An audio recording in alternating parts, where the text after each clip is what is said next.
Entonces no sabemos, es impredecible este Parlamento, pero en todo caso, buenos días, Katiuska, y a tu disposición. Muy buenos días. ¿Cuál es el escenario político que se plantea para el ministro del Interior? Hoy se ha ido a presentar ante el Congreso hace algunos minutos, ha brindado explicaciones, cifras, ha responsabilizado a la Fiscalía, ha hablado sobre su situación legal, incluso ha hablado sobre el trabajo de la Policía Nacional. Sin embargo, se podía pensar de que se iba a plantear una cuestión de confianza. Este no ha sido el caso, pero mañana hay una moción de censura, hay 3 mociones de censura en su contra y hay parlamentarios que ya llevan estos carteles de ministro va a ser censurado. Bueno, sí, efectivamente se había trascendido de que con ocasión de la presentación del ministro del Interior se iba a plantear una cuestión de confianza, y respecto a eso podía asumirse una lectura política de 2 maneras, ¿no? Se plantea una cuestión de confianza como una forma de pronto de debilitar la censura, porque recordemos que la cuestión de confianza se aprueba con mayoría simple y la censura con mayoría calificada, y de pronto algún sector del Parlamento terminaba apoyando la cuestión de confianza, con lo cual un poco quedaba descolocada o debilitada una moción de censura. Sin embargo, aparentemente esto no ha ocurrido y sigue en pie la moción de censura, que ha sido planteada, que existen 4, ¿no? Inclusive se ha incorporado la de Fuerza Popular, aunque formalmente no figura en la agenda del día viernes, pero imagino que de pronto será incorporada. Entonces yo creo que una lectura política del tema ha sido que si el ministro del Interior ha optado por no presentar la cuestión de confianza, es que ha hecho un calco político que esta de repente iba a ser rechazada, con lo cual también tendría que haber renunciado al cargo de ministro del Interior. Sin embargo, para el tema de la censura, como dije, requiere una votación calificada. Yo creo que el cálculo que inicialmente se había hecho seguramente por parte del gobierno, por parte del ministro del Interior, respecto a que era una parte de una estrategia de debilitar la censura a través de la cuestión de confianza, aparentemente ha sido descartada. Ahora, sin duda, esta moción de censura parte de una realidad política respecto a la situación del ministro del Interior en concreto. Recordemos que ya Ipsos Apoyo había dado una data muy importante. El 80% de la población consideraba que el rol que jugaba el ministro del Interior era fundamentalmente la de proteger a Dina Boluarte, a la presidenta Dina Boluarte, de las investigaciones que recaían en su contra, lo cual denotaba una falta de liderazgo respecto a la lucha contra la inseguridad ciudadana, porque si la mayoría de la población lo percibe como un ministro que protege, que tiene como función principal proteger a la presidenta de la República, sin duda dejaba de lado el rol de liderar la lucha contra la inseguridad ciudadana. Bueno, es claro lo que siente la población, ¿no? Ayer que él estaba en un evento oficial, envía un beso a la población que está enardecida, que está indignada, incluso en el marco ya de esa gran movilización, y la población lo que hace es expresar su indignación tirándole pues algunas piedras. La pregunta es, ¿esta vez va a proceder esta moción de censura, como usted lo ha mencionado? ¿El Congreso sentirá la presión de la sociedad, de los músicos, de los peruanos que ya están esperando al menos un resultado por parte de este Parlamento Nacional? Bueno, yo creo que sí, ¿no? Yo creo que el Parlamento, aunque resulta impredecible, ¿no?, el resultado, porque recordemos que un sector del Parlamento cogobierna con la presidenta Dina Boluarte. Entonces no sabemos, es impredecible este Parlamento, pero en todo caso la percepción ciudadana exige que un 83%, según esta encuestadora prestigiosa como es Ipsos, de que debería renunciar el ministro del Interior. Entonces, un 82% de la población también considera que las acusaciones sobre sobornos para decisiones judiciales o presuntos sobornos sobre decisiones judiciales, un 82% considera que son reales y que deben ser investigadas. Y solamente un 6% de la población aprueba la gestión del ministro del Interior. Yo no veo cuál es la razón para que la presidenta de la República y el presidente del Consejo de Ministros no puedan haber hecho el cambio o la remoción en el Ministerio del Interior, porque independientemente, y esto hay que dejarlo claro, de las investigaciones fiscales que se han abierto contra el ministro del Interior y las eventuales responsabilidades penales o no que se puedan dar lugar.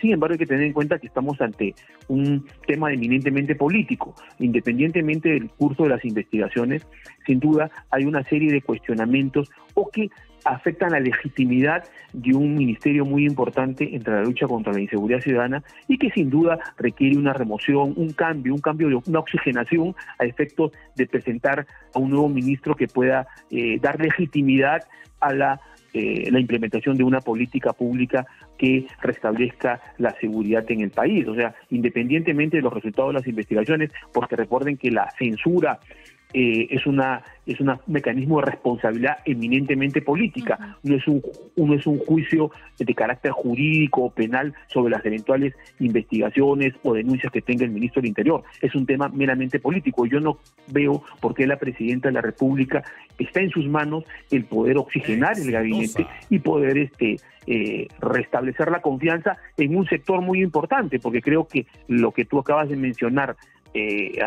ante la presencia del ministro del Interior en un evento público y el rechazo de la ciudadanía respecto a su presencia, e inclusive algo que debemos censurar porque creo que ha habido manifestaciones de agresión, lo cual es totalmente censurable. Sin embargo, evidencian el temperamento o el termómetro de la población respecto al gobierno en general y respecto a la gestión en el Ministerio del Interior en particular, ¿no? Según el reglamento del Congreso, ¿cuántos votos se requieren para la censura del ministro? Y además también se cuestionaba la interpelación, porque él ha sido interpelado en octubre del año 2024. En efecto, el quórum la votación es una votación calificada, como dije anteriormente, son 66 votos, y efectivamente ha habido un cuestionamiento porque se entiende, y es lógico, que si uno plantea una cuestión de censura, debe haber una cuestión de inmediatez. Vale decir, si se fue interpelado en octubre del año pasado, la idea es que la censura se presente con cierta premura de tiempo, porque si no, obviamente pierde ya eficacia o pierde oportunidad política una censura. Sin embargo, en el reglamento no se prevé un plazo límite para presentar la censura.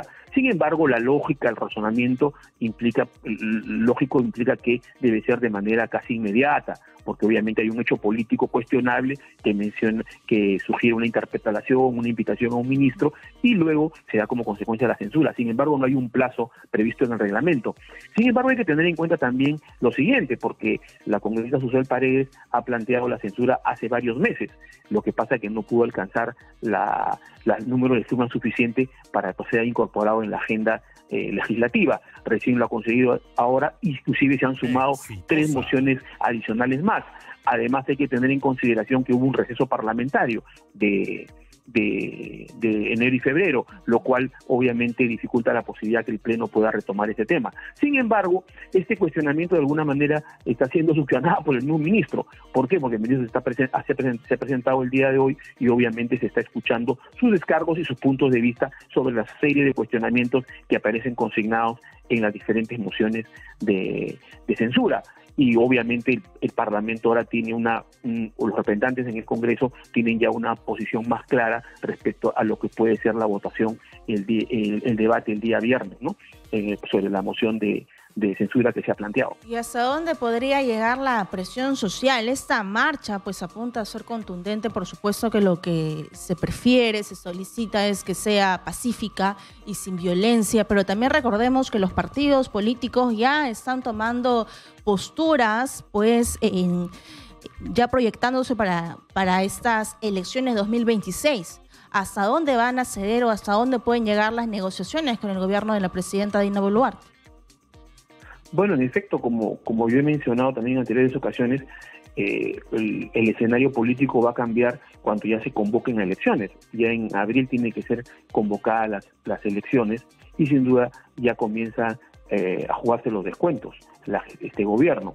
Entonces, sin duda, a ningún grupo parlamentario representado en el Parlamento que tiene intereses o opciones de ser gobierno en el 2026 no le va a resultar de rédito político el querer continuar siendo soporte de un gobierno hoy una presidenta de la República con un 4% de aprobación en la última encuesta de Ipsos. Entonces ya resulta una carga pesada, resulta un lastre político que va a significar de todas maneras un cambio de actitud de parte de los grupos parlamentarios en el Parlamento, incluyendo aquellos grupos parlamentarios que son el sostén y el soporte y que están cogobernando con la presidenta de la República, porque hay muchos representantes de partidos políticos en el Congreso que son ministros, que son embajadores, etcétera, ¿no? Entonces yo creo que eso de ahí va a cambiar conforme se convoque a las elecciones y van a comenzar a distanciarse y van a comenzar a tener un activismo en el Parlamento de mejorar el control político. Una muestra de esto es la censura que se ha planteado. Ahora sí van a cumplir con su función, que es de fiscalizar. Así es, y por un tema de análisis político electoral, ¿no? Muy bien, gracias a nuestro invitado Rodolfo Reina, experto en temas parlamentarios.